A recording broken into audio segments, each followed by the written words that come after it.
The last boat या 400 वर्ष पुराना जहाज निर्माण यार्ड मांडवी बस स्टैंड से 300 मीटर की दूरी पर Mandvi ship building yard Gujarat के मांडवी शहर में रुक्मवती नदी के तट पर स्थित है। यह मांडवी में घूमने के लिए लोकप्रिय स्थानों में से एक है। रुक्मवती नदी और अरब सागर के मिलन बिंदु पर स्थित मांडवी का जहाज निर्माण यार्ड लगभग 400 साल पुराना है और शहर के समुद्री अतीत का प्रमाण है। अपने उत्कर्ष के दिनों में यह प्रांगण संभवतः काम पर लगे सैकड़ों पुरुषों की आवाज से गूंजता था।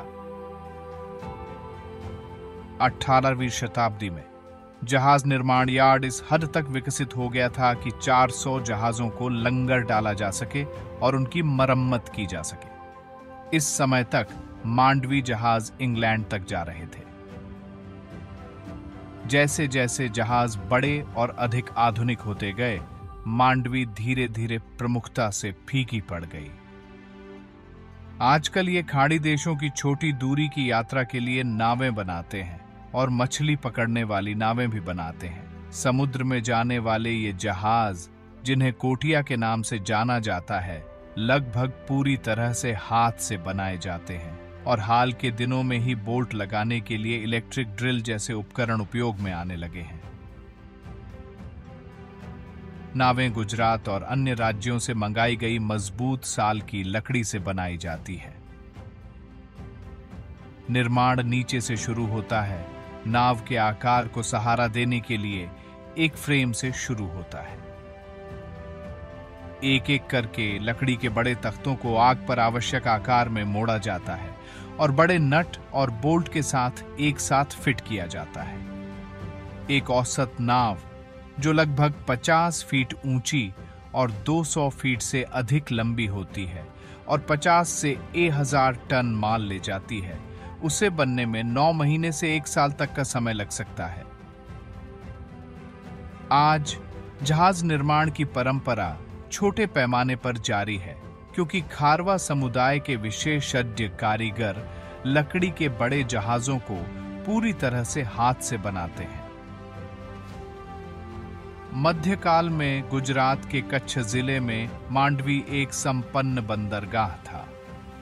1580 में महाराव खेंगारजी प्रथम द्वारा स्थापित यह पश्चिम एशिया और अफ्रीका का प्रवेश द्वार था, जो व्यापार से भरपूर था, क्योंकि यह मसाला मार्ग और ऊंट कारवां मार्ग के चौराहे पर स्थित था।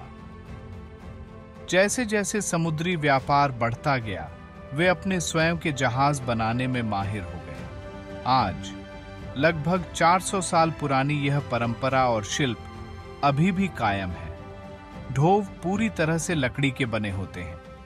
मलेशिया, इंडोनेशिया और बर्मा से आयातित साल की लकड़ी से बने होते हैं या गुजरात के बबूल पेड़ों से स्थानीय स्तर पर खरीदे जाते हैं। उन कारीगरों द्वारा हाथ से निर्मित, जो बमुश्किल साक्षर हैं और जिनके पास इंजीनियरिंग का कोई प्रशिक्षण नहीं है, जहाज बिना किसी रेखा चित्र का उल्लेख किए ही कुशलता से बनाए जाते हैं। ढोव के निर्माण की लंबी और विस्तृत प्रक्रिया एक पठान से शुरू होती है, एक एकल बीम जो जहाज के पतवार का आधार बनेगी। इसके बाद नाव के आकार को सहारा देने के लिए एक फ्रेम बनाया जाता है। लकड़ियों या वाकिया के बड़े तख्तों को तराशा जाता है और आधार पर लगाया जाता है।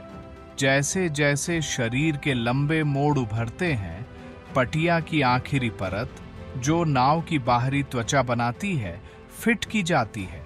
लकड़ी के तख्तों को धीरे धीरे आग पर झुकाया जाता है और कसकर और चिकना करके एक साथ फिट किया जाता है। नाव बनाने वाले लकड़ी को मिट्टी की तरह संभालते हैं, तख्तों को मोड़ते मोड़ते और मोड़ते हुए वांछित आकार देते हैं। तख्तों पर पहले मिट्टी की एक परत लगाई जाती है और फिर उन्हें धीरे धीरे मोड़ने से पहले आग पर गर्म किया जाता है।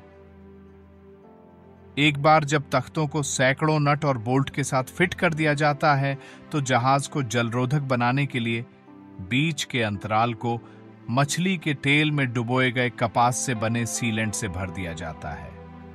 संरचना को एक साथ चिपकाया जाता है और बार बार सील किया जाता है। अंत में पेंट के कई कोठों से उपचारित किया जाता है ताकि एक मजबूत जहाज बनाया जा सके जो सबसे कठिन समुद्र और तूफानों के माध्यम से चलने के लिए सुरक्षित हो। यह प्रक्रिया लगभग पूरी तरह से हस्तनिर्मित है। हाल के वर्षों में प्रचलन में आए अजीब उपकरणों और हाथ से पकड़ी जाने वाली ड्रिलों को छोड़कर शायद ही किसी मशीनरी का उपयोग किया जाता है। हथौड़े, पेंच, नट और बोल्ट और बहुत सारा कौशल, और इसके अंत में आपके पास 50 मीटर लंबी 3 मंजिला ऊंची नौकायन नाव है। मांडवी समुद्र तट उनके निर्माण के विभिन्न चरणों में 20 से 50 मिलियन रुपए तक की नावों से भरा हुआ है। जैसा कि एक व्यापारी कहता है, मेरे 2 करोड़ रुपए समुद्र के किनारे पड़े हैं। ये देखने लायक जगहें हैं जिन्हें मैंने भी देखा है। कोई भी यहां आकर बेझिझक जहाज निर्माण यार्ड में मास्टर कारीगरों द्वारा किए गए काम को देख सकता है।